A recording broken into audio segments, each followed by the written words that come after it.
These are the oh god, go on. Yeah, these are the shock troops of the left-wing revolution. This is the vanguard where, it opened up with a You can't see the video. They're all doing jazz hands. Yeah, they're okay. Yeah, they were all doing jazz hands because they didn't want to clap because the clapping would cause sensory overload.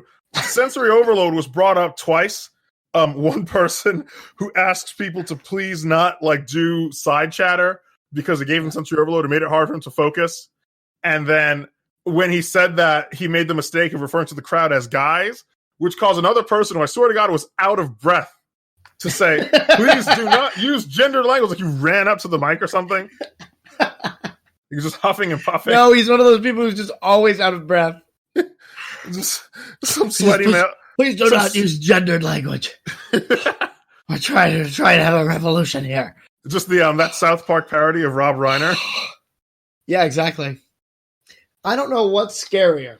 I mean, there's the funny aspect of the idea that these are the people that are going to be holding an AK-47 to the back of my head as I'm knelt over a mass grave is laughable. It seems like you could disarm them with you just clap your hands and they drop the gun and go sensory overload. Please stop.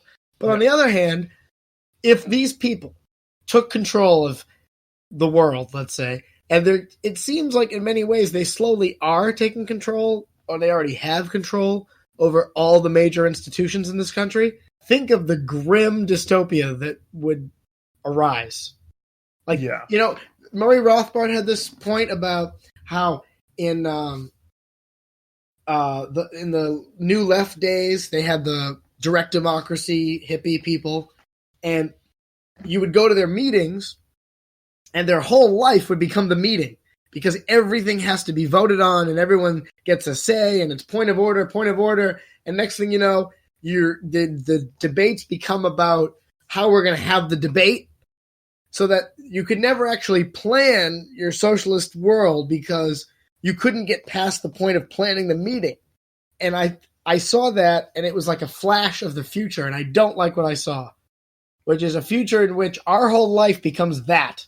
We're in some giant DSA meeting having never-ending... That's hell. That's what hell is. It's you're in a DSA meeting having a never-ending meeting about the rules of the meeting and the conduct of the meeting and how we're going to structure the meeting and whether we can clap or not clap and don't use gendered language and how many bathroom breaks are we going to have? Is it rude to get up and go to the bathroom? Should we have a separate time?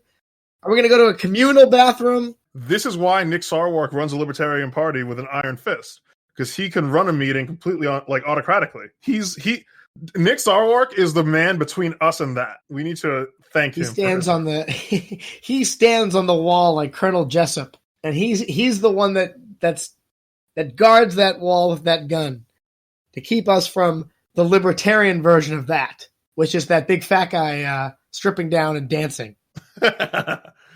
There was one moment of irony in those clips that something the right was making fun of, and which was there was one guy who was talking about the need not to talk to anybody without a press badge.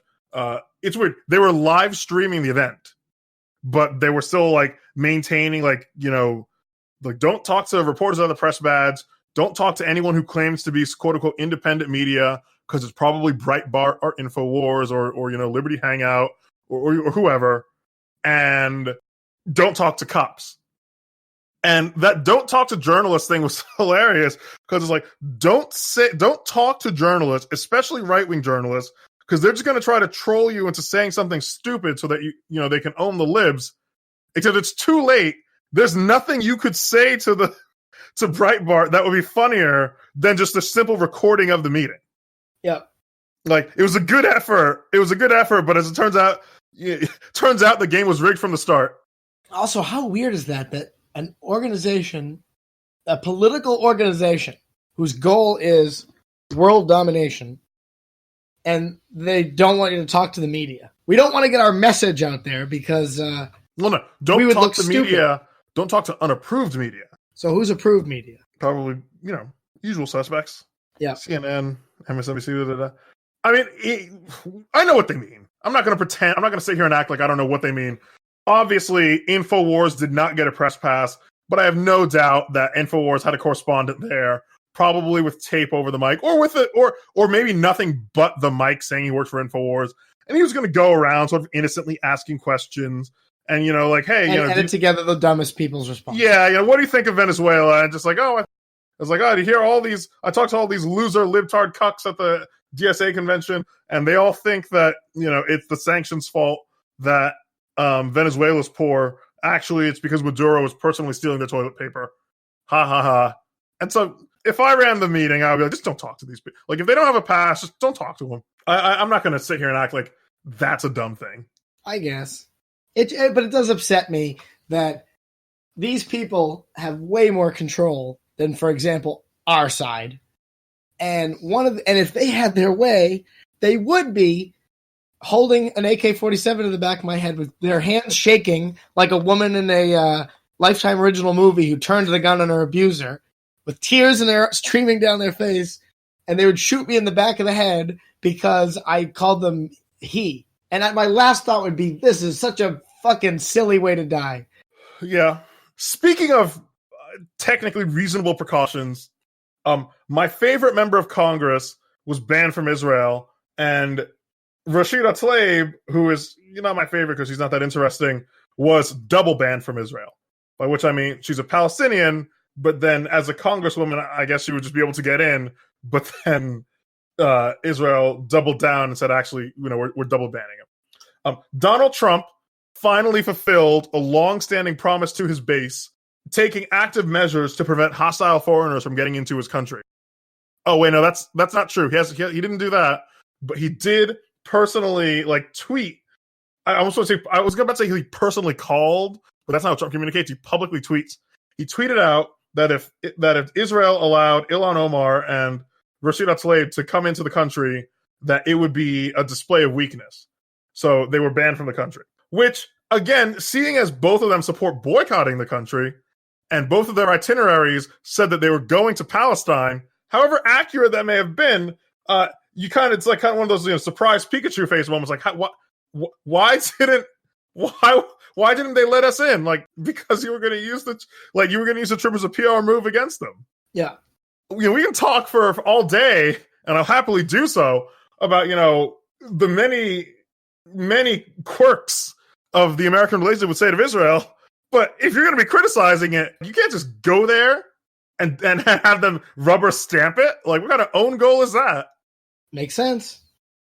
Although some people were saying, with usual neocon stupidity, people saying, they were gonna go on some sort of neo-Nazi Muslim Brotherhood grand tour of the not exactly occupied territories and start conferencing with anti-Semites.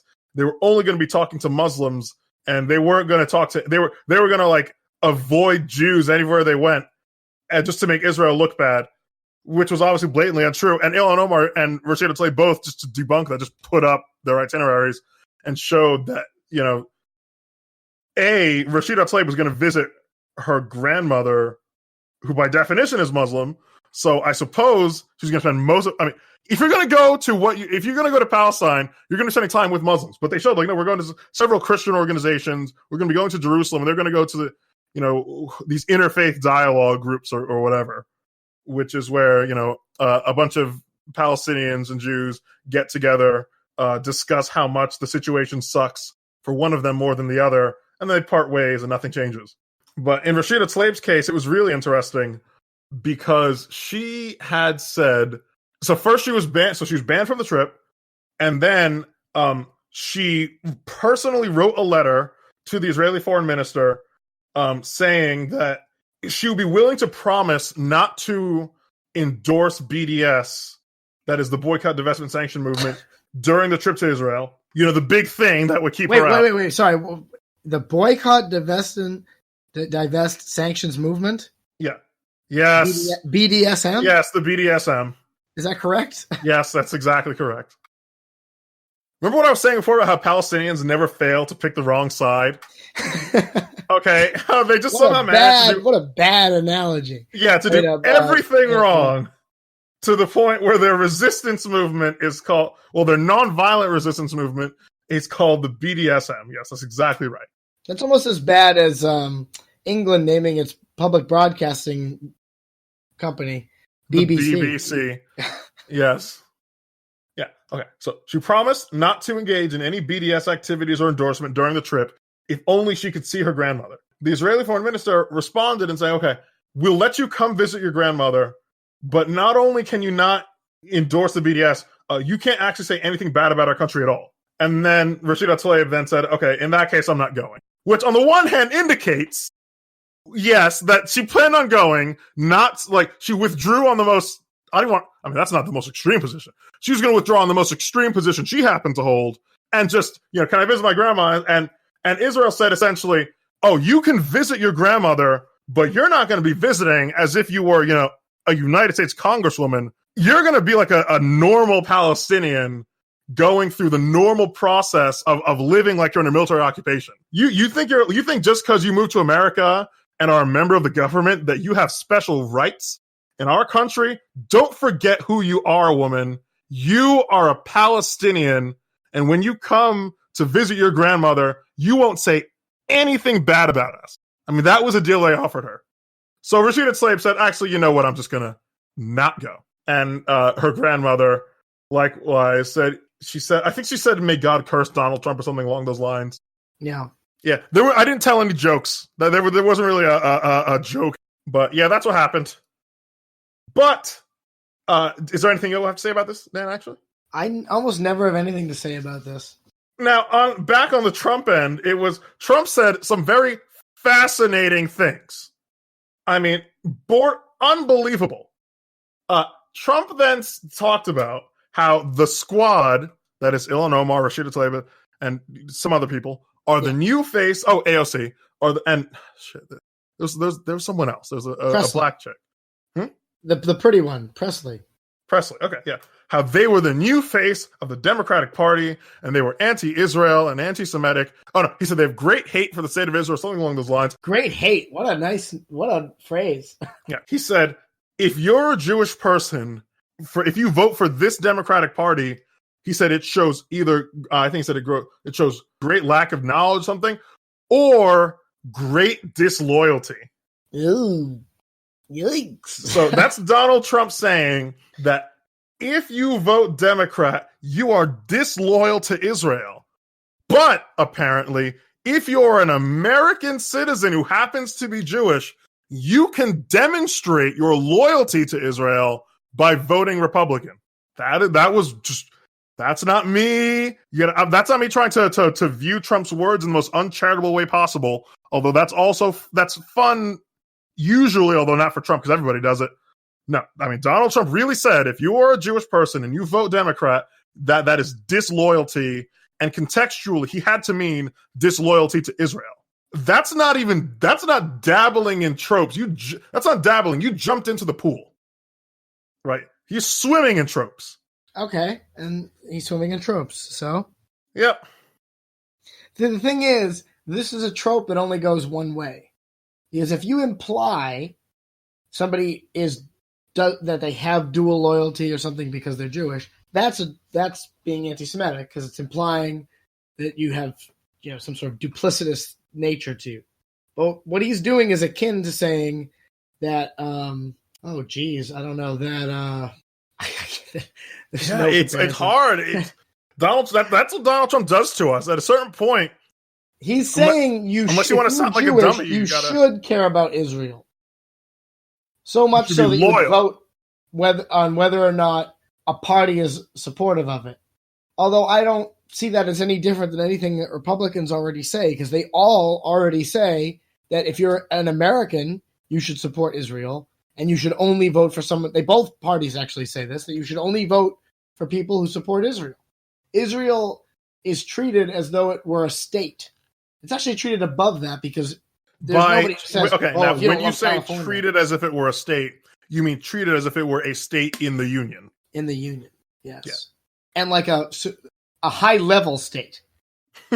Like, if somebody said, California is a shithole, I don't like it, I don't like people from California, I don't think anyone would really say, you shouldn't vote for this candidate because they're not loyal to California. I think it'd be like, that's rude, shouldn't say it.